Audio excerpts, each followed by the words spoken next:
Dear student, welcome back our YouTube channel do math. आज के lecture में हम लोग कम्बिनेशन के बारे में स्टडी करेंगे। तो सबसे पहले कम्बिनेशन को हम लोग एक एग्जाम्पल के माध्यम से समझते हैं। मान लेते हैं हमारे पास बैडमिंटन खेलने वाले 3 खिलाड़ी श्रीकांत, साइना नेहवाल और पीवी सिंधु हैं। अब इनमें से हमें किन्हीं 2 खिलाड़ियों को सेलेक्ट करके एक टीम बनानी है।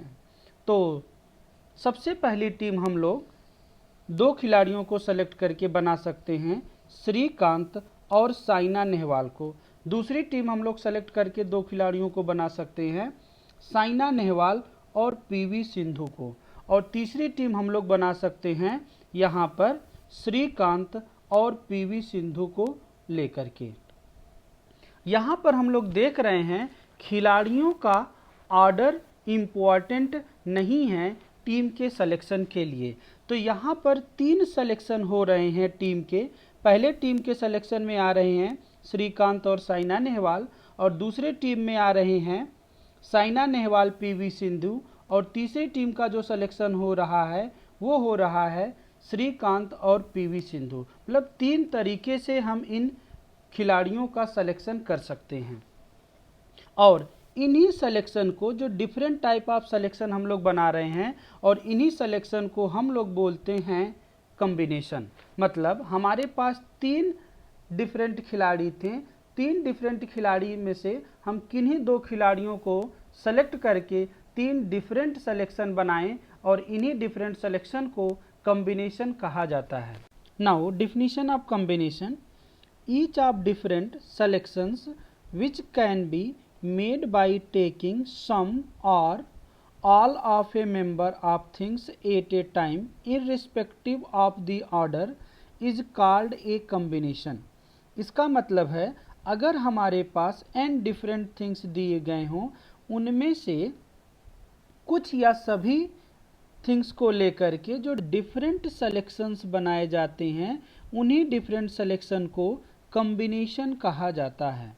Now, notation: the number of combination of n things taken or at a time is denoted by these 3 symbols, and the value of NCR is equal to n factorial divided by n minus r factorial into r factorial. Now, difference between permutation and combination।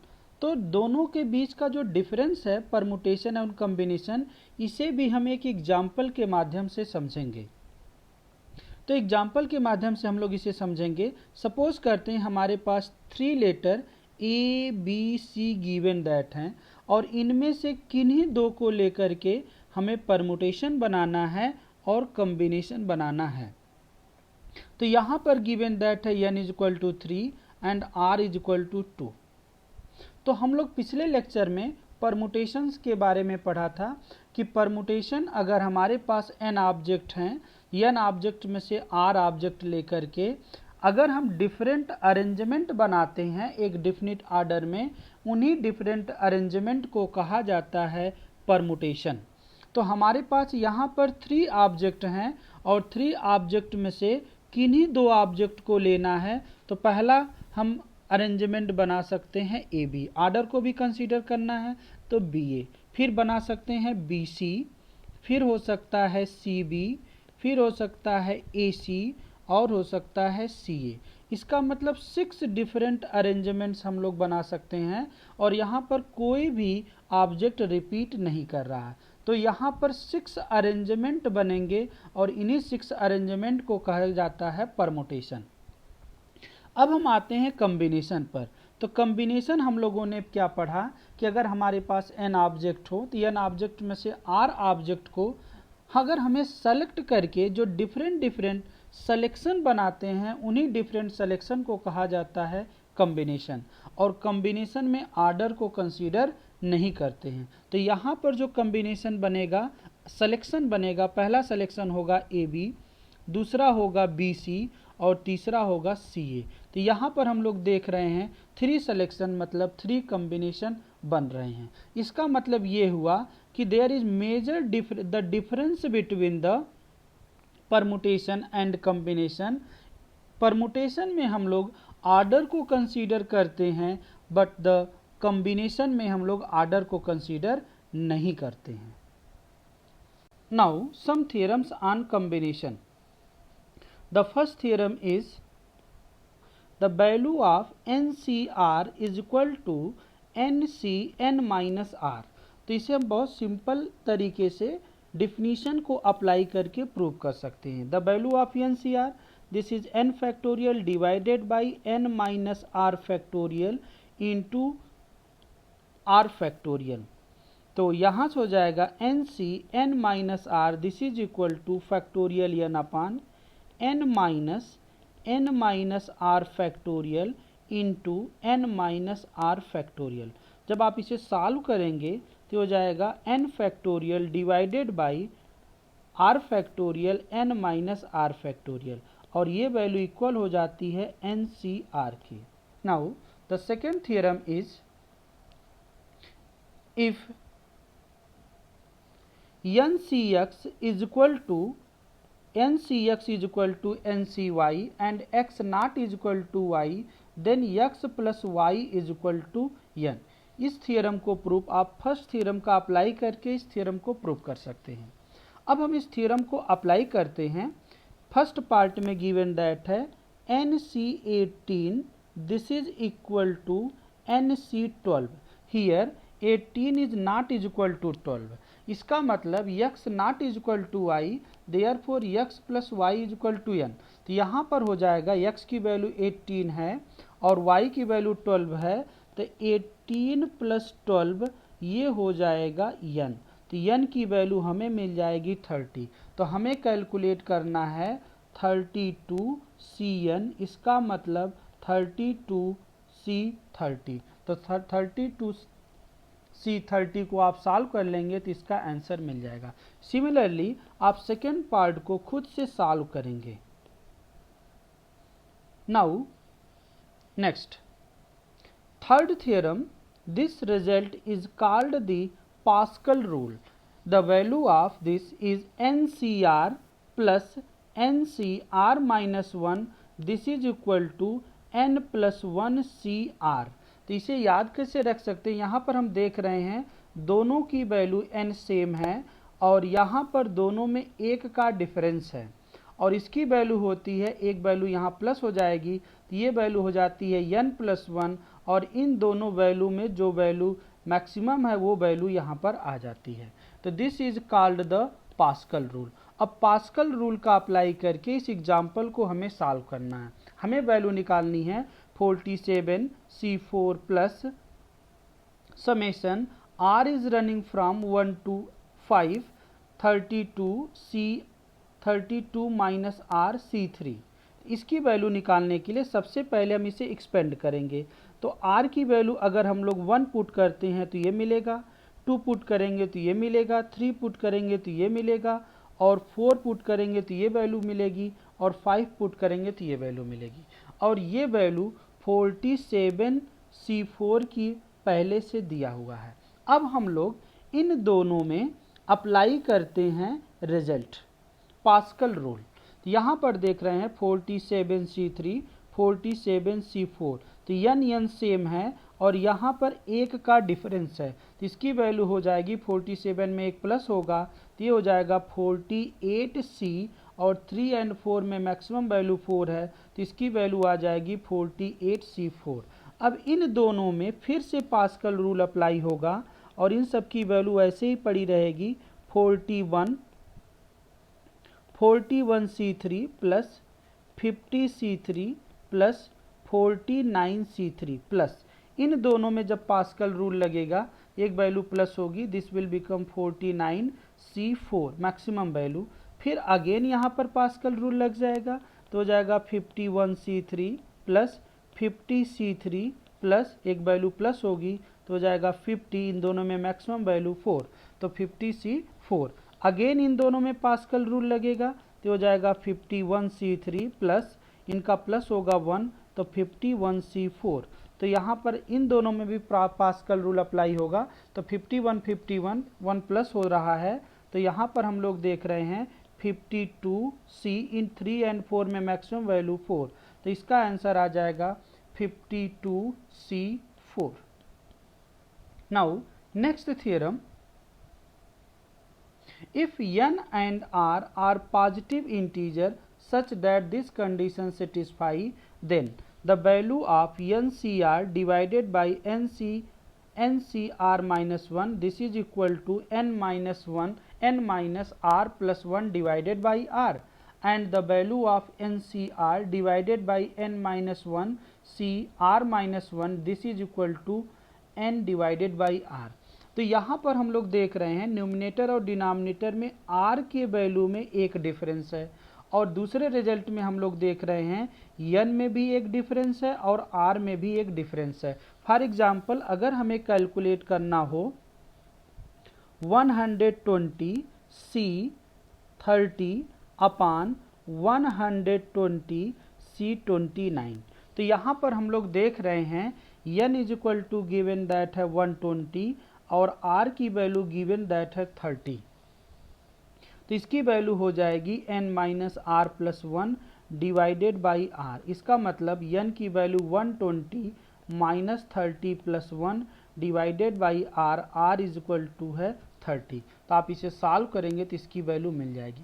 तो ये simple application के लिए problem है, और दूसरे result को हम लोग अप्लाई कर सकते हैं। फॉर एग्जांपल, अगर हमें कैलकुलेट करना है 120C30 अपान 119C29, तो इसकी वैल्यू हो जाएगी n बाई आर। तो यहाँ पर n की वैल्यू गिवन दैट है 120, r की वैल्यू 30, तो ये हो जाएगा 120/30। तो आप इसे सॉल्व करके इसका आंसर निकाल सकते हैं। इस रिजल्ट को आप याद रखेंगे। नाउ नेक्स्ट रिजल्ट बहुत ही इम्पोर्टेंट है। The value of 2nCn, this is equal to 2 की power n into 1 into 3 into 5 and so on 2n-1 divided by factorial n। इसको सॉल्व प्रूव करने के लिए इसकी डिफिनीशन को अप्लाई करेंगे कॉम्बिनेशन की। This is factorial 2n upon factorial n into factorial n। Factorial 2n को एक्सपेंड करेंगे तो ये हो जाएगा 2n, 2n minus 1, 2n minus 2 and so on 4 into 3 into 2 into 1 divided by factorial n into factorial n। यहाँ पर total number of term है 2n, तो n टर्म को अलग अलग हम लोग कर लेंगे, इवन और ऑड को। तो n ऑड टर्म को हम लोग लिख सकते हैं 1 into 3 into 5 and so on 2n-1। मतलब ऑड टर्म को हम लोग अलग कर दिए, इवन टर्म को अलग करेंगे तो ये हो जाएगा 2 into 4 and so on 2n-2 and last में होगा 2n divided by factorial n into factorial n। तो ये तो टर्म वैसे ही रहेगा। यहाँ पर हम लोग देख रहे हैं हर एक टर्म से 2 कॉमन होगा। तो यहाँ पर n टर्म है तो कॉमन होगा 2 की पावर n, और यहाँ पर हो जाएगा 1 into 2 and so on n-1, this is n divided by factorial n into factorial n। और यहाँ पर ब्रैकेट में ये वैसे ही है 1 इंटू 3 इंटू 5 2n-1। अब यहाँ पर ये वैल्यू हो जाती है फैक्टोरियल n, तो फैक्टोरियल n से फैक्टोरियल n कैंसिल, तो इसकी वैल्यू हमें मिल जाएगी 2 की power n into product of 1 into 3 into 5 and so on 2n-1 divided by factorial n। ये रिजल्ट यहाँ पर हमें मिल जाएगा। नाउ नेक्स्ट रिजल्ट, अगर हमारे पास एक n साइडेड पॉलीगॉन है और n इज ग्रेटर देन 3, तो number of diagonal of polygon, polygon मतलब बहुभुज, कितना होगा nc2 माइनस n। इसे आपको याद रखना है, nc2 माइनस n को जब सॉल्व करेंगे तो इसकी वैल्यू आती है n-3 divided by 2। For example, अगर हमारे पास एक क्वाड्रिलेटरल हो, चतुर्भुज हो, तो हम लोग जानते हैं इसमें 2 डायगोनल होते हैं। यहाँ पर n इज इक्वल टू 4, मतलब नंबर ऑफ साइड पॉलीगॉन में कितने हैं 4, मतलब 3 से ग्रेटर देन है, तो इस रिजल्ट का अप्लाई हम लोग कर सकते हैं। तो इस रिजल्ट में नंबर ऑफ डायगोनल वेरीफाई करना होगा, तो 4c2 माइनस 4 जब आप इसे सॉल्व करेंगे तो इसकी वैल्यू आएगी 2। अब इस रिजल्ट को हम लोग अप्लाई करेंगे इस एग्जाम्पल में। कहा जा रहा है find the number of diagonals that can be drawn by joining the angular point of heptagon. Heptagon मतलब a polygon of side n is equal to 7। मतलब यहाँ पर n इज इक्वल टू 7 दिया है, हमें पूछ रहा है नंबर ऑफ डायगोनल। तो नंबर ऑफ डायगोनल का फार्मूला है 7c2 माइनस 7। आप इसे सॉल्व करेंगे तो आपको वैल्यू मिल जाएगी 7 इंटू 7 माइनस 3 डिवाइडेड बाई 2। तो 7 इंटू 4 डिवाइडेड बाई 2, तो दिस इज इक्वल टू 14। मतलब नंबर ऑफ डायगोनल यहाँ पर 14 होगा। सिमिलरली नेक्स्ट प्रॉब्लम दिया है ए पॉलीगन ऑफ n साइड। मतलब n इज इक्वल टू यहाँ पर दिया है 20, तो नंबर ऑफ डायगोनल हो जाएगा 20c2 माइनस 20। आप इसे सॉल्व करके नंबर ऑफ डायगोनल कैलकुलेट कर सकते हैं। Now next problem, next example, a convex polygon has 44 diagonals, find the number of its side. या इस प्रॉब्लम में डायगोनल गिवन दैट है, हमें नंबर ऑफ साइड्स निकालना है। We know that the number of diagonal in a polygon is equal to nc2 minus n। मतलब nc2 minus n यहाँ पर गिवन दैट है दिस इज 44। हमें कैलकुलेट करना है वैल्यू ऑफ n। तो nc2 minus n is equal to 44।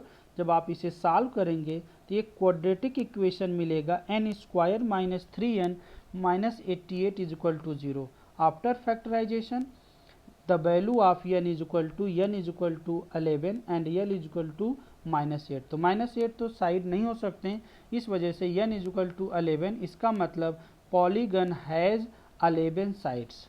मतलब यहाँ पर जो नंबर ऑफ साइड्स होंगे वो होंगे 11 पॉलीगन की। Now next problem, next problem में कहा जा रहा है कि how many ways a cricket 11 we chosen out a batch of 15 players if there is no restriction.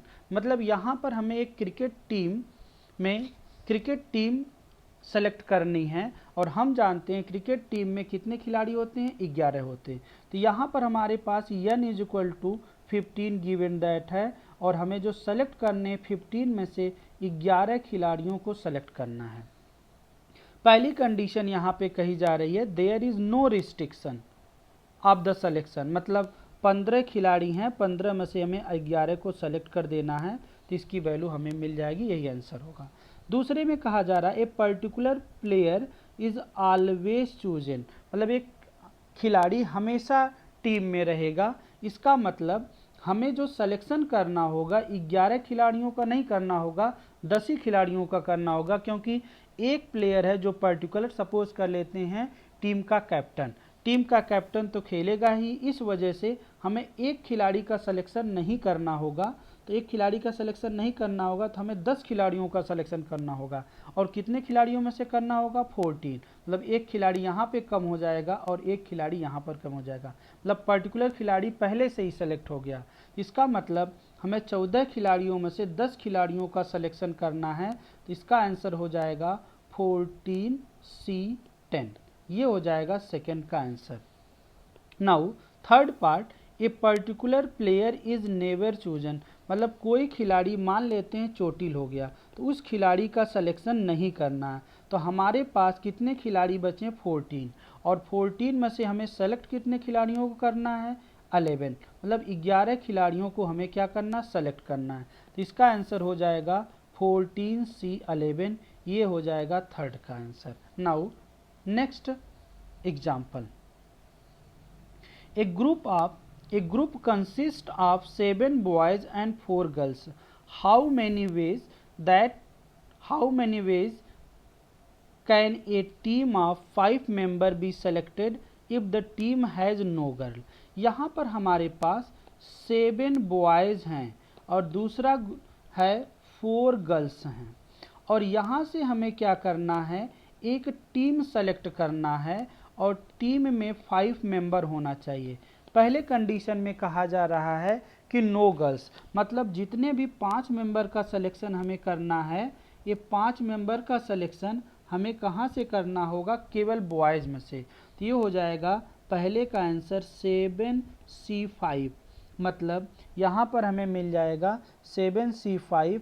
ये हो जाएगा number of ways a team can be selected. Now second part में कहा जा रहा है at least 1 boys and 1 girl is selected. कम से कम जो सिलेक्शन होना चाहिए उसमें एक लड़का हो और एक लड़की हो। तो सबसे पहले हम ग्रुप बनाते हैं। मान लेते हैं पहले ग्रुप में एक बॉयज़ हो और 5 लोग होने चाहिए, तो 4 गर्ल्स हो जाएंगे। दूसरा सिलेक्शन हम लोग कर सकते हैं 2 बॉयज़ और कितने गर्ल्स हो जाएंगे, 3 गर्ल्स। तीसरा सिलेक्शन हम लोग कर सकते हैं 3 बॉयज़ एंड 2 गर्ल्स। चौथा सिलेक्शन हम लोग कर सकते हैं 4 बॉयज़ एंड 1 गर्ल। और पांचवा सिलेक्शन हम लोग नहीं कर सकते। 5 बॉयज़ अगर हम लोग सेलेक्ट करते हैं तो 0 गर्ल हो जाएंगे, लेकिन कहा जा रहा है कम से कम 1 गर्ल हों। तो इस तरीके से हम लोग देख रहे हैं 4 ग्रुप बन रहे हैं और चारों ग्रुप में से कोई भी एक सिलेक्शन हो सकता है। तो पहले ग्रुप को हम लोग सेलेक्ट कैसे कर सकते हैं, हमारे पास 7 बॉयज़ हैं, 7 बॉयज़ में से एक बॉयज़ को सेलेक्ट करना है और 4 गर्ल हैं, 4 गर्ल्स में से चारों गर्ल्स को सेलेक्ट करना है। तो पहला जो सिलेक्शन हम लोगों के पास मिलेगा ये हो जाएगा 7C1 इंटू 4C4। दूसरा हो जाएगा 7C2 इंटू 4C3। तीसरा हम लोगों के पास हो जाएगा 7C3 इंटू 4C2। और चौथे ग्रुप के लिए हमारे पास जो मिलेगा ये हो जाएगा 7C4 इंटू 4C1। अब इन सब को वैल्यू को सॉल्व करके आप प्लस कर देंगे तो आपको पता चल जाएगा कि कैसे ये टीम 5 मेंबर की सेलेक्ट की जाएगी सेकेंड पार्ट में। और थर्ड पार्ट में आप इसे खुद से सॉल्व करेंगे और इसका आंसर हमें कमेंट बॉक्स में बताएंगे।